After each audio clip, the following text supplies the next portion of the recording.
ఎందుకంటే టైం కూడా అవుతుంది కానీ చిన్న చిన్న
లేని నన్ను కాలు పట్టి మొక్కుతుండ్రు ఏమి మాలయ ఇది ఎంత చిత్రమాయనయా ఏమి మాలయ నా బ్రతుకు మారిపోయనయా కోడు లాంటి నా బతికే పచ్చని పందిరాయే ఏమి మాలయ ఇది ఎంత చిత్రమాయనయా ఏమి మాలయ ఏమి మాలయ ఇది ఎంత చిత్రమాయనయా ఏమి మాలయ నా బ్రతుకు మారిపోయనయా కోడు లాంటి నా బతికే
మృత్యుమాదాయే స్వామి జ్ఞానంతో గాని అజ్ఞానంతో గాని తెలిసి తెలియక చేసిన తప్పులను మన్నించే హరిహర సుతన్ ఆనంద చిత్తన్ అయ్యప్ప శరణము శరణం పొన్నయ్యప్ప స్వామి శరణం అయ్యన్ శరణం అయ్యప్ప శరణం శరణం పొన్నయ్యప్ప స్వామి శరణం అయ్యన్ శరణం అయ్యప్ప శరణం శరణం పొన్నయ్యప్ప స్వామి శరణం అయ్యన్ శరణం అయ్యప్ప శరణం శరణం పొన్నయ్యప్ప గణపతి సోదర శరణం పొన్నయ్యప్ప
సంవత్సరాలకు ఒకసారి 15 వస్తుంది, గమనించాలి.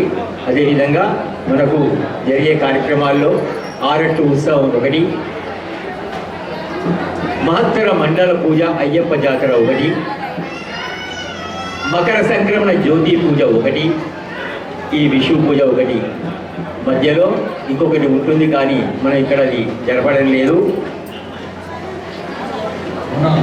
అది ఓనం పండగ.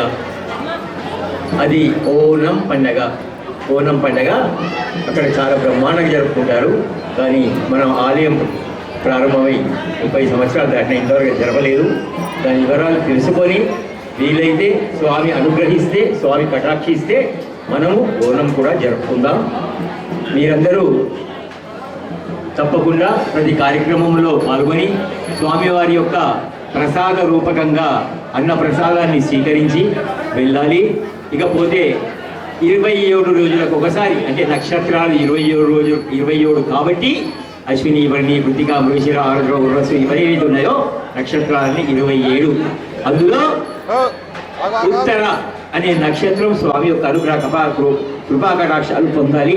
అది వచ్చే ఆదివారమే ఉంది ఈసారి కాబట్టి తప్పకుండా వచ్చే ఆదివారం కూడా మీరందరూ అట్టి మహా ఉత్సవంలో ఆ ఉత్తర నక్షత్రంలో స్వామివారి ప్రసాదాన్ని స్వీకరించాలని మరీ ప్రార్థిస్తున్నాను, మరీ మనవి చేస్తున్నాను.